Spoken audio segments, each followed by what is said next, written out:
Manipur irang mari leina Congress ki Gourav GoGoi na PM Modi amati AMIT SHAH bu cheikhre. Manipur the constitutional crisis thoktuna rajniti da tangta da phibam amada leiringai serak asida Prime Minister Narendra Modi na mapalai bakta chatuna leire haina Congress ke MP Gourav GoGoi na maral sikhre. MP Gourav GoGoi na mahaki extra thadorokpa warol amada hai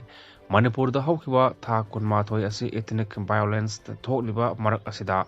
Chief Minister Nongthombam Biren February mapanda CM pham thadokibadagi rajniti da tangta da phibam amada lakliba chairak asida Prime Minister Narendra Modi na mapalai bakta koiduna lethokli Amarom Union Home Minister AMIT SHAH nasu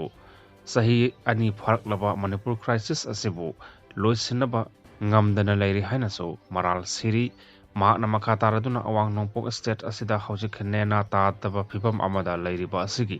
daita pumba AMIT SHAH amasung mahaki advisor singna pugadabani hairi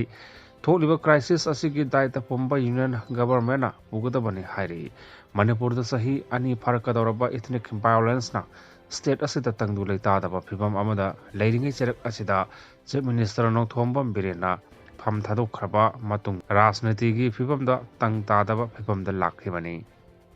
CNPO na total shutdown galuna na mass rally pangthokre border fencing khaba madi FMR lauthokpagi mayokta Sandel Naga People's Organization na sinduna ngasi Sandel district total shutdown gi khongjang changsinkhi galuna na mass rally su pangthokre border fencing khaba madi Indo Myanmar border paringda free movement regiment lauthokibagi mayokta CNPO na sinduna ngasi ayuk pung 6 ta numidang mari phawba district asida total shutdown gi khongjang naga taba mapam singda nipumathoi chandel amasung nipunithoi tenopal da changsinkhi hairi khongjang asina medical fire brigade electricity yauna atai essential service ti konsinkhide total shutdown gi khongjang manungda ayuk ki pung 13 tabada maha union government higher secondary school Zaphowdagi miyam gi oiba khongjang ama Zaphow bazar phawraga DC office Sandel phawba pangthokki hairi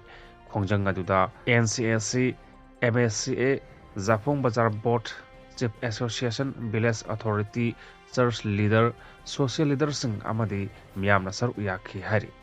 pung 12 gi total shutdown aduna Chandel district headquarter Sakpi Karong Kapam Tuisimi Masi Aimol Palel Khangsim Thamna Pokpi Lamkang Khunau amasung Tenopal area da nongmagi oiba punsida sauna akaiba bikhi hairi